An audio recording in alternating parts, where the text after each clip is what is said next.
Subseção V. Do reloteamento de chácaras e sítios de recreio. Artigo 18.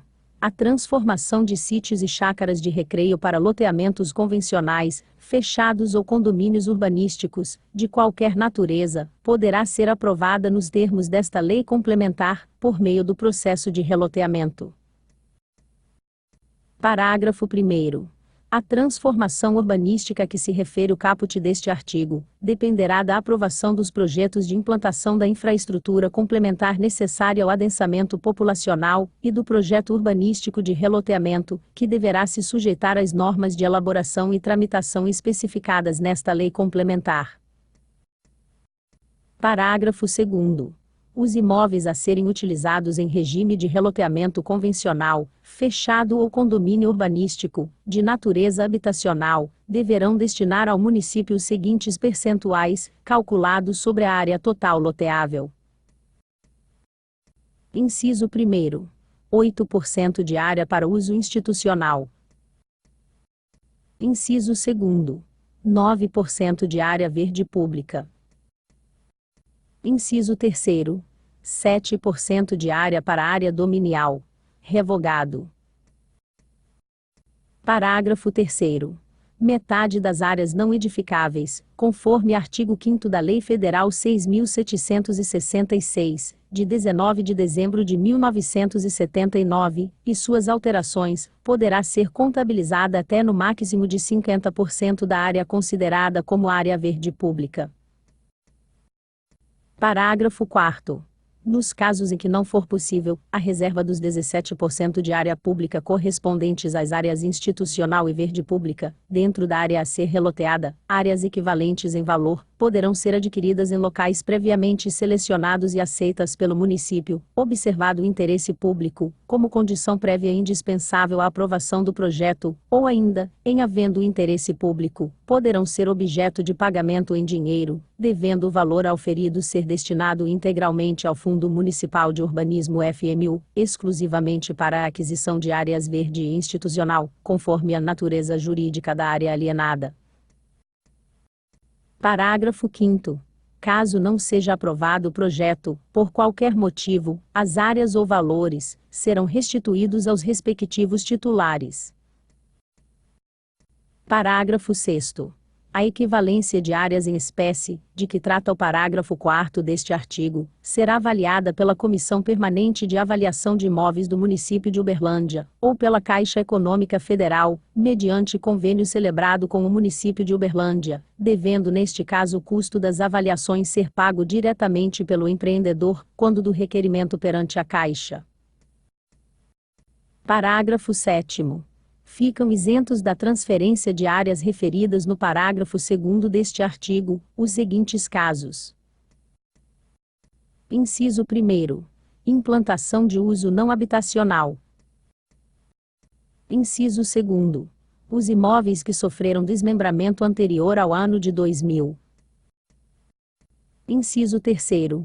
Desdobros em lotes de, no mínimo, 1.000,00 metros quadrados, 1.000 metros quadrados, e 20 metros, de testada.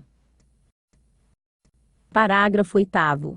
A transformação de empreendimentos existentes, voltados para as atividades de serviço, comércio, indústria e equipamentos sociais, em empreendimentos habitacionais, deverá ser feita mediante projeto de reloteamento, e o proprietário deverá transferir as áreas públicas conforme consta no parágrafo 2º deste artigo. Parágrafo 9º. Na matrícula da área, e no projeto de implantação de empreendimento voltado para as atividades de serviço, comércio, indústria e equipamentos sociais, deverá constar a expressão: este lote não transferiu áreas públicas. Parágrafo 10. Os lotes a serem utilizados em regime de condomínio, de qualquer natureza, deverão atender, além das disposições do capítulo 3º desta lei complementar, no que couber, as seguintes exigências. Inciso 1º. Unidade autônoma mínima. 125,00 m² metros quadrados, para condomínio horizontal. Inciso 2º. Testada mínima. 6,50 metros, 6,5 metros, para condomínio horizontal. Inciso 3º. Dimensão mínima da via: 8,00 metros, 8 metros, sendo pista de rolamento de 5,00 metros, 5 metros e passeio de 1,50 metros, 1,5 metros. Inciso 4º. As vias internas sem saída deverão prever alternativa que permita o retorno dos veículos. Inciso 5º. O encontro entre as vias de circulação interna deverão ter raio mínimo de 3,00 metros, 3 metros. Inciso 6º. Taxa de ocupação, coeficiente de aproveitamento e afastamentos frontal, lateral e fundos, referentes aos lotes devem atender aos índices definidos na Lei de Zoneamento, Uso e Ocupação do Solo. Inciso 7º.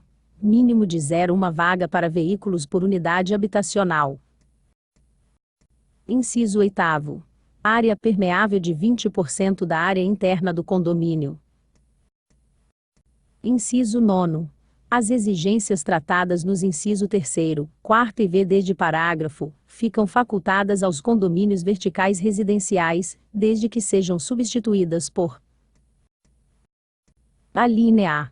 Bolsões de estacionamento, pista de rolamento de dimensão mínima de 5,00 metros, 5 metros, para circulação interna, manobra e acesso dos veículos aos bolsões de estacionamentos, e rota acessível para circulação de pedestres segundo os parâmetros da norma brasileira NBR 9052.2015.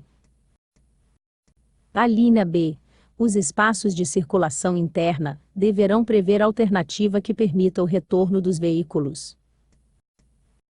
Parágrafo 11.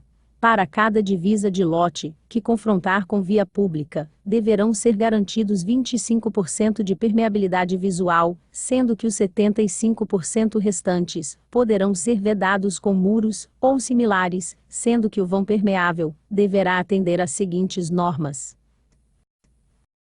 Inciso 1º. Conter material permeável, tais como gradis, vidros, elementos pré-moldados para este fim, ou similares. Inciso 2º. A totalidade do percentual de 25% não poderá estar acima de 1,80 metros ou abaixo de 1,00 metro, contados a partir do nível do logradouro. Parágrafo 12.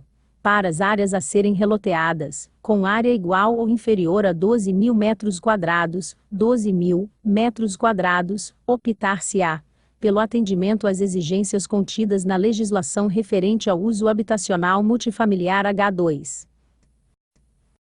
Parágrafo 13.